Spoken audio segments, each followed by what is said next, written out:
Hello, my name is Abiola.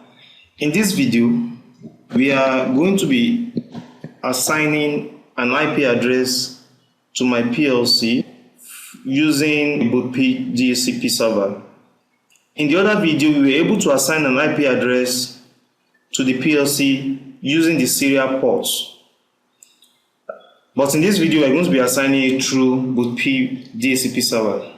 But the first thing I'm going to do in order to assign an IP address to my PLC using BootP DHCP server is to go back and enable my BootP DHCP server.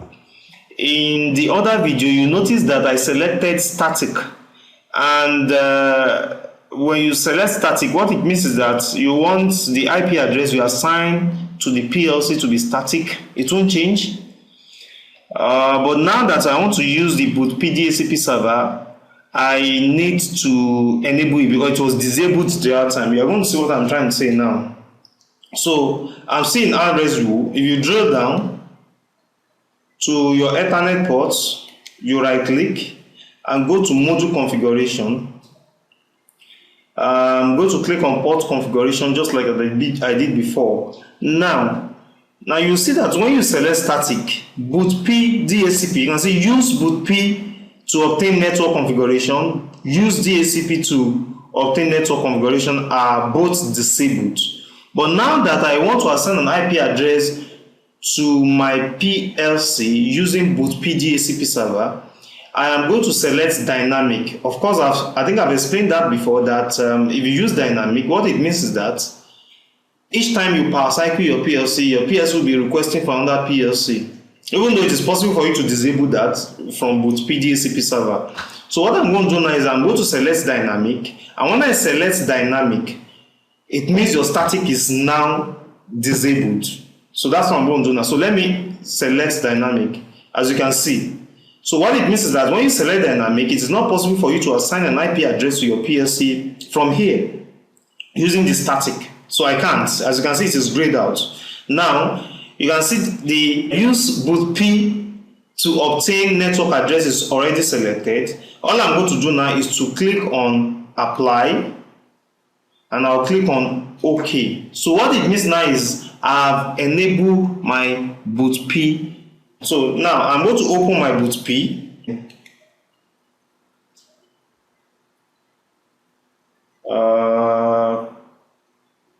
BootP DHCP server, yes. So this is my BootP DHCP server. Now, because I've enabled my BootP, I expect the BootP DHCP server to display the MAC address of my CPU. Of course, if your CPU comes with an Ethernet port, what it means is that it will have a MAC address, because every device that has an Ethernet port has a unique MAC address. So what I'm going to do now is, when it displays the MAC address of this CPU, I am going to assign an IP address to the PLC, and that's what I'm going to do now. Now, my BootP DHCP server is opened, and as you can see, you will see that the MAC address of that PLC is displayed.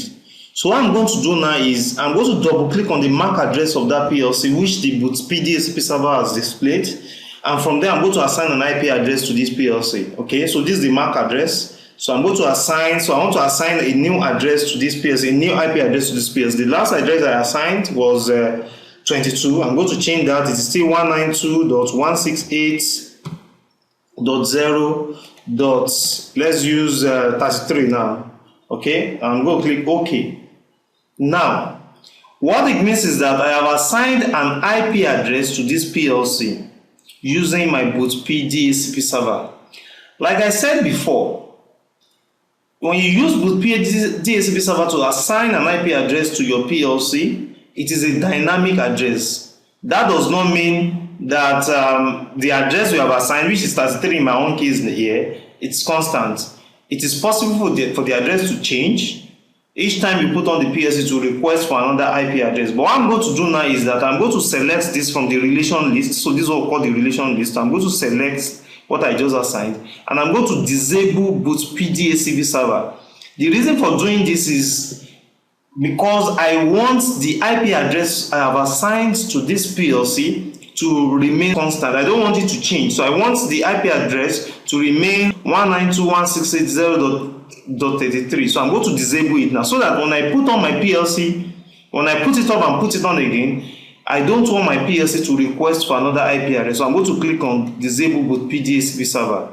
Now can you see disable bootp command successful? So as it is now, the bootp's DHCP server application will not search for any MAC address of the PLC anymore. As you can see, it won't display anyone again. So as it is now, the IP address of my PLC is now 33. Now we are going to confirm if my PC can communicate with a device whose IP address is 33, because I've just assigned an IP address of 33 to my PLC. So let's see if my PC will be able to communicate with the PLC. So I'm going to go to command, and I'm going to ping 192.168.0.33. So I expect a reply from that. As you can see, it's replying. So what it means now is that the 192.168.0.33 that I just assigned to the PLC through my bootp DHCP server, it's with the PLC.